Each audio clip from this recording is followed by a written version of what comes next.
दोस्तों, आज के इस वीडियो के द्वारा मैं आपको फ्रिज का वायरिंग करना इतना आसान तरीके से समझाने वाला हूं, जिससे कि यदि आपके घर में जो फ्रिज है उस फ्रिज में किसी भी प्रकार का इलेक्ट्रिकल प्रॉब्लम आता है तो उस इलेक्ट्रिकल प्रॉब्लम को आप खुद बिना इलेक्ट्रीशियन को बुलाए सॉल्व कर सकते हो। तो देखिए, जो हमारा फ्रिज होता है उस फ्रिज का सबसे मेन इंपॉर्टेंट कंपोनेंट होता है उसका कंप्रेसर। तो ये हमारा फ्रिज का कंप्रेसर है। अब इस कंप्रेसर को चालू करने के लिए इसका जो टर्मिनल बॉक्स होता है, इस बॉक्स के अंदर में आपको 3 टर्मिनल देखने को मिल जाएगा। अब इन तीनों टर्मिनल पे आपको केवल फेज सप्लाई और न्यूट्रल सप्लाई को ले जाके कनेक्ट करना है। कैसे कनेक्ट करेंगे समझ जाओगे, थोड़ा सा वेट कर लो। देखिए, ये जो हमारा कंप्रेसर है, इस कंप्रेसर के अंदर में 2 वाइंडिंग किया जाता है। एक वाइंडिंग हमारा रनिंग वाइंडिंग होता है और एक वाइंडिंग हमारा स्टार्टिंग वाली होती है। यानी कि इस कंप्रेसर को रन करवाने के लिए हमें रनिंग वाइंडिंग पे पावर सप्लाई देना होगा। अब जो हमारा रनिंग वाइंडिंग है, इसका जो एक सिरा होगा वो इस पॉइंट पे कनेक्ट होगा और इसी वाइंडिंग का जो दूसरा सिरा होगा वो जाके कॉमन वाले टर्मिनल पे कनेक्ट होता है। तो ये जो हमारा रनिंग वाला टर्मिनल होता है, इस पे आपको फेज सप्लाई कनेक्ट करना होगा और जो कॉमन टर्मिनल है इस पे आपको न्यूट्रल पावर सप्लाई कनेक्ट करना होगा, जिससे कि हमारा कंप्रेसर वर्क करे। लेकिन इस कंप्रेसर को चालू करने के लिए इसके अंदर जो स्टार्टिंग वाइंडिंग किया जाता है, उस वाइंडिंग को स्टार्टिंग वाले टर्मिनल और कॉमन वाले टर्मिनल पे कनेक्ट किया जाता है। अब ये जो हमारा कॉमन टर्मिनल है, इस पे न्यूट्रल पावर सप्लाई कनेक्ट है, लेकिन ये जो स्टार्टिंग वाला टर्मिनल है इस पे आपको फेज सप्लाई देना पड़ता है। लेकिन इस टर्मिनल पे आपको फेज सप्लाई कुछ सेकंड के लिए देना होता है। यानी कि यदि आपका कंप्रेसर ऑन हो गया तो स्टार्टिंग वाले टर्मिनल पे पावर सप्लाई नहीं जाना चाहिए। हमारा कंप्रेसर केवल रनिंग टर्मिनल और कॉमन टर्मिनल के द्वारा वर्क करेगा। ठीक है दोस्तों, अब जैसे कि मैंने आपको बताया, इस कंप्रेसर को स्टार्ट करने के लिए हमें केवल कुछ सेकंड के लिए स्टार्टिंग वाले पॉइंट पे फेज सप्लाई देना होता है।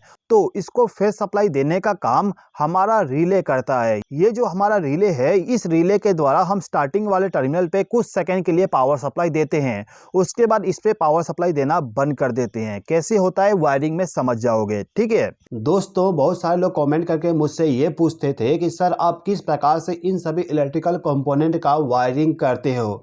तो देखिए दोस्तों, इस टाइप के इलेक्ट्रिकल कंपोनेंट का वायरिंग करने के लिए मैं ईड्रोमैक्स का सॉफ्टवेयर इस्तेमाल करता हूँ।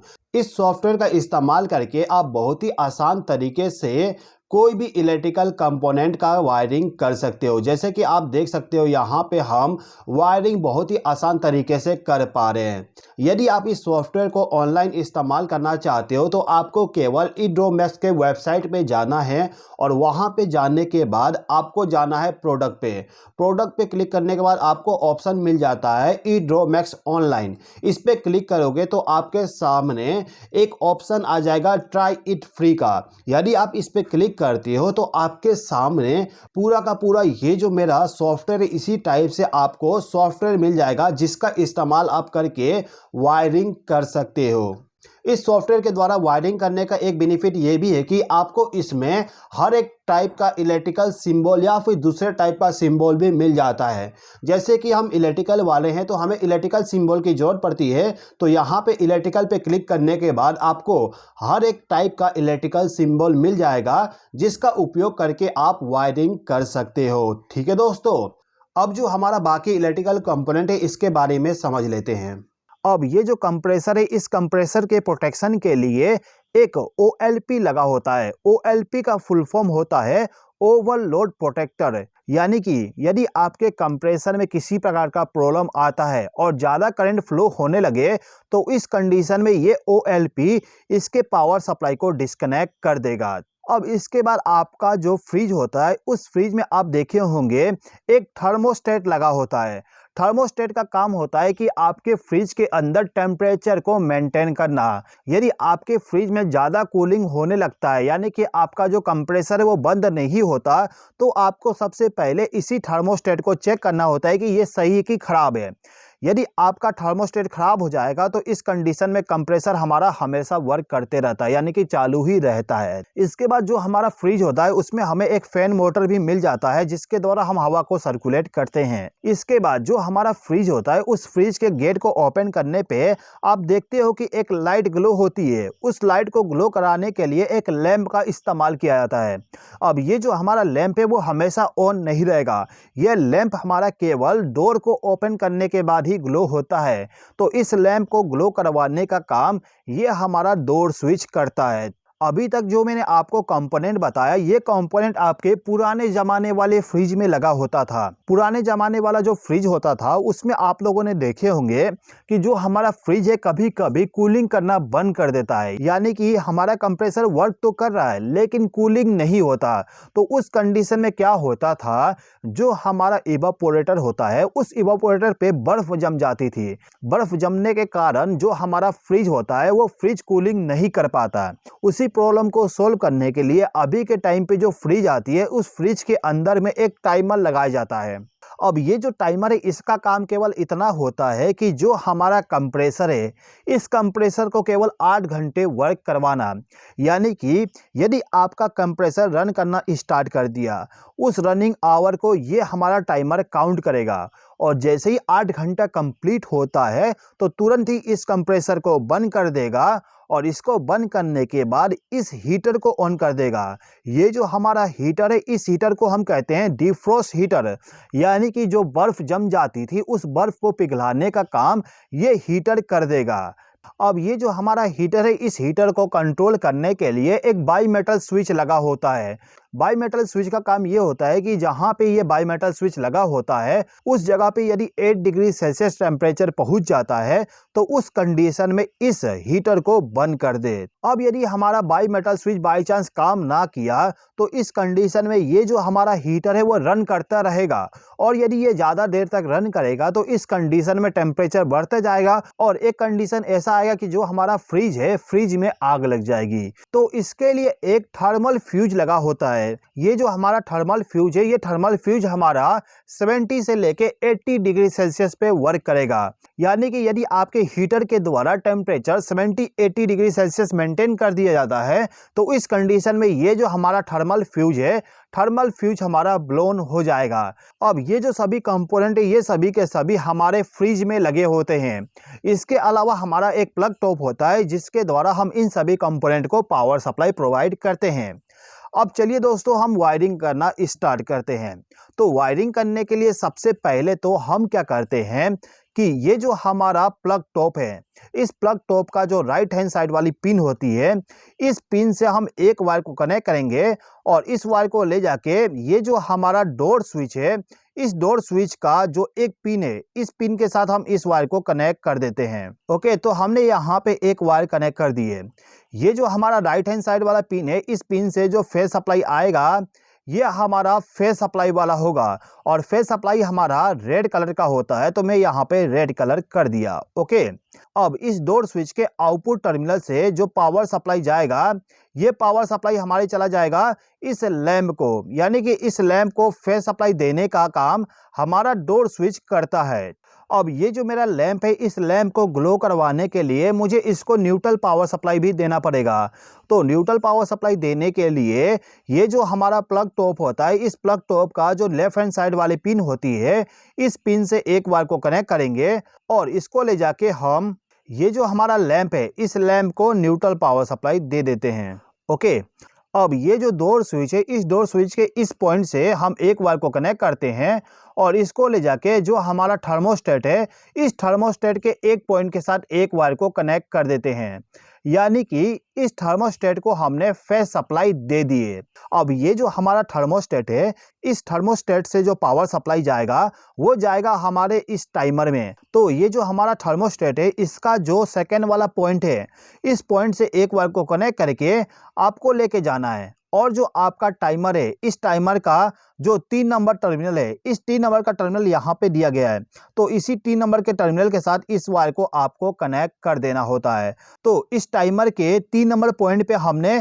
फेस सप्लाई को ले जाके कनेक्ट कर दिए, इसका कलर हम रेड कर देते हैं। अब ये जो हमारा टाइमर है इस टाइमर में आपको एक एनो कॉन्टैक्ट और एक एनसी कॉन्टैक्ट मिलेगा। तो नॉर्मली हमें क्या करना होता है, इस टाइमर के द्वारा हमारे कंप्रेसर को ऑन करके रखना है। तो इसके लिए हम इस टाइमर का एनसी कॉन्टैक्ट इस्तेमाल करते हैं, यानी कि इस टाइमर का जो 4 नंबर का टर्मिनल है, इस 4 नंबर के टर्मिनल से हम एक वायर को कनेक्ट करेंगे और इस वायर को ले जाके हम रिले के एक पॉइंट के साथ कनेक्ट कर देंगे।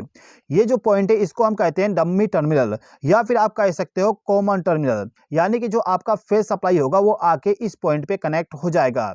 अब इसी रिले में आपको 2 और टर्मिनल मिल जाएगा, जिसका कनेक्शन हमें इस कंप्रेसर के टर्मिनल के साथ कनेक्ट करना होता है। ये जो हमारा रिले है, इस रिले के साइड में छोटा सा लिखा होता है RSC, ठीक है। तो जो हमारा R वाला टर्मिनल होता है, मान लेते हैं कि ये वाला जो टर्मिनल है यह हमारा R वाली है, तो इस पॉइंट से हम एक वायर को कनेक्ट करेंगे और इसको ले जाके जो हमारा कंप्रेसर का रनिंग वाला टर्मिनल है, ये हमारा रनिंग का टर्मिनल है, तो इस टर्मिनल के साथ हम इस वायर को कनेक्ट कर देंगे। इसको भी मैं रेड वायर कर देता हूं, ओके। अब इसके बाद ये जो दूसरा टर्मिनल है, इस टर्मिनल से हम एक वायर को कनेक्ट करेंगे और इसको ले जाके हम स्टार्टिंग वाले टर्मिनल के साथ कनेक्ट कर देंगे। कुछ इस प्रकार से हमारा कनेक्शन हो जाएगा। तो स्टार्टिंग टर्मिनल पे भी हमने फेज सप्लाई दे दिए। अब बच गया हमारा कॉमन टर्मिनल।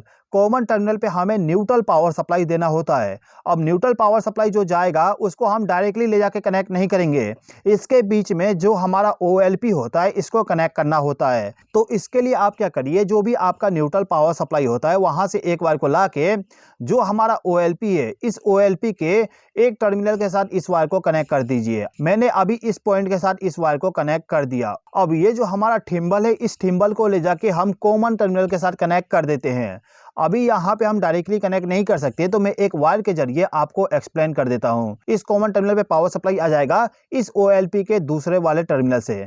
अब ये जो हमारा फैन है, इस फैन को पावर सप्लाई देने के लिए हम क्या करते हैं कि ये जो हमारा कॉमन टर्मिनल है जिसपे हमने फेज सप्लाई को कनेक्ट किए थे, इसी पॉइंट से एक वायर को ले जाके इस फैन को फेज सप्लाई दे देंगे।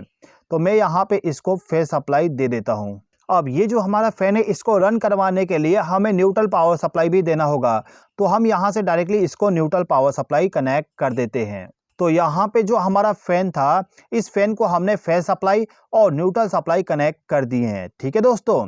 अब इतना कनेक्शन होने के बाद ये जो हमारा टाइमर है, इस टाइमर का जो 2 नंबर का पॉइंट होता है, यानी कि जो एनो कॉन्टैक्ट है, इस एनो कॉन्टैक्ट के द्वारा जो हमारा ये बाई मेटल स्विच होता है, इस बाई मेटल स्विच को हम फेज सप्लाई दे देते हैं।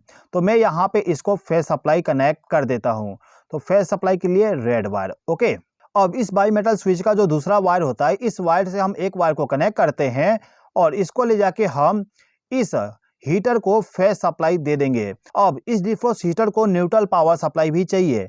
न्यूट्रल सप्लाई के लिए हम क्या करते हैं कि ये जो हमारा न्यूट्रल पावर सप्लाई है, इसी में से एक वायर को कनेक्ट करके इसको लेके जाएंगे और इसको ले जाके हम इस थर्मल फ्यूज के साथ कनेक्ट कर देंगे। तो ये जो मेरा वायर है, इसके इस पॉइंट के साथ मैं इस वायर को कनेक्ट कर देता हूँ यहाँ पर, ओके। ये जो मेरा फैन मोटर लिखा हुआ है, ये थोड़ा ओवरलैप हो रहा है, तो इसको मैं ऊपर लेके चला जाता हूँ यहाँ पर। अब इसके बाद ये जो हमारा थर्मल फ्यूज है, इसका जो दूसरा वायर होगा, इस वायर के जरिए हम इस हीटर को न्यूट्रल पावर सप्लाई कनेक्ट कर देंगे। तो यहाँ पे हमारा कनेक्शन हो गया। अब ये जो हमारा टाइमर है, इस टाइमर में आप देखोगे ये जो 1 नंबर का टर्मिनल है, ये टर्मिनल हमारे इस टाइमर के मोटर के साथ कनेक्ट है। इस टाइमर में जो मोटर था, इसको हमने 3 नंबर के जरिए फेज सप्लाई दे दी है। अब इसी मोटर को ऑपरेट करने के लिए हमें न्यूट्रल पावर सप्लाई भी देना होगा। तो न्यूट्रल पावर सप्लाई देने के लिए हमें क्या करना होता है कि ये जो हमारा 1 नंबर का टर्मिनल है, इस टर्मिनल से हम एक वायर को कनेक्ट करेंगे। मैं यहाँ से एक वायर को कनेक्ट किया और इसको ले जाके मेरा जो ये वाला वायर है, यानी कि जो हमारा बाई मेटल स्विच है, इसका जो आउटपुट वाली वायर है, इस आउटपुट वाले वायर के साथ इस वायर को हम कनेक्ट कर देते हैं कुछ इस प्रकार से। अब यहाँ पे सोचोगे यहाँ से हमें न्यूट्रल पावर सप्लाई कैसे मिलेगा। तो देखिए, ये जो हमारा कंप्रेसर है, जब ये वर्क करेगा तो इस कंडीशन में हमारा डिफ्रोस्ट हीटर बंद कंडीशन में रहेगा। और यदि हमारा ये हीटर बंद है तो इसका जो कॉइल होता है, वो कॉइल हमारा न्यूट्रल के जैसे वर्क करेगा, यानी कि न्यूट्रल पावर सप्लाई यहाँ से फ्लो होते हुए डायरेक्ट हमारे इस टाइमर के मोटर को न्यूट्रल पावर सप्लाई दे देगा। लेकिन जैसे ही इस टाइमर का टाइम कंप्लीट होगा तो क्या होगा कि जो हमारा NO कॉन्टैक्ट है वो NC में कन्वर्ट हो जाएगा और इसका जो NC कॉन्टैक्ट है वो ओपन हो जाएगा, यानी कि हमारे इस कंप्रेसर को पावर सप्लाई देना बंद कर देगा और इस टर्मिनल पे पावर सप्लाई देना चालू कर देगा। अब इस टर्मिनल पे जो वायर कनेक्ट है इसको ले जाके हमने हीटर के साथ कनेक्ट किए, तो हीटर में जैसे ही पावर सप्लाई जाएगा, यानी कि हीटर को जैसे ही फेज सप्लाई मिलेगा तो हीटर हमारा ऑन हो जाएगा। और यदि हमारा हीटर ऑन हो गया तो यहाँ से जो न्यूट्रल पावर सप्लाई फ्लो हो रहा था वो न्यूट्रल पावर सप्लाई फ्लो होना बंद हो जाएगा, इसमें भी फेज सप्लाई फ्लो होना चालू हो जाएगा। और यदि इस मोटर को दोनों साइड से फेज सप्लाई मिलेगा तो हमारा जो टाइमर है वो वर्क करना बंद कर देगा। ठीक है। अब जो हमारा डिफ्रोस्ट हीटर है इसमें यदि फेज सप्लाई आ गया तो डिफ्रोस्ट हीटर हमारा काम करना चालू कर देगा। कब तक काम करेगा? जब तक कि हमारा बाई मेटल स्विच ऑपरेट ना हो। जैसे ही हमारा बाई मेटल स्विच ऑपरेट होगा तो तुरंत ही इस हीटर को बंद कर देगा और इसको बंद करते ही दोबारा से यहाँ से न्यूट्रल पावर सप्लाई फ्लो होते हुए इस टाइमर के मोटर को न्यूट्रल पावर सप्लाई मिल जाएगा, जिससे कि टाइमर का जो काउंटडाउन है वो दोबारा से स्टार्ट हो जाएगा, यानी कि हमारा कंप्रेसर दोबारा ऑन हो जाएगा। ठीक है दोस्तों। तो दोस्तों फ्रिज का वायरिंग केवल इतना ही होता है। दोस्तों ये जो वायरिंग है इस वायरिंग का मैं एक PDF फाइल बना देता हूं आपके लिए। PDF फाइल बनाने के लिए मुझे इस एक्सपोर्ट वाले बटन पे क्लिक करना होगा। अब जिस टाइप के फाइल में मैं कन्वर्ट करना चाहता हूं, जैसे कि मुझे PDF में बनाना हो, ऑफिस वाले में, HTML में, जिस टाइप के फाइल में बनाना हो मैं बना सकता हूं। आपके लिए मैं PDF में कन्वर्ट कर देता हूं। मैं यहाँ पे इमेज वाला PDF बना देता हूं। करंट पेज हमें बनाना है, ओके कर दिया। ओके, यहाँ पे फ्रिज वायरिंग, यहाँ पे लिख देता हूँ फ्रिज वायरिंग कनेक्शन। ओके, तो ये जो PDF है इस PDF को मैं आपके लिए डिस्क्रिप्शन में लिंक दे दूंगा। उस लिंक के जरिए आप इस PDF फाइल को डाउनलोड कर सकते हो। दोस्तों यदि आप भी इस टाइप के सर्किट डायग्राम को बनाना चाहते हो तो इस सॉफ्टवेयर का जो लिंक है उस लिंक को मैंने डिस्क्रिप्शन में दे दिया हूँ। उस लिंक पे क्लिक करके आप डायरेक्टली इस सॉफ्टवेयर को डाउनलोड करके फ्री में ट्रायल कर सकते हो। आई होप कि दोस्तों आपको ये वीडियो पसंद आया होगा। इस वीडियो को देखने के लिए धन्यवाद।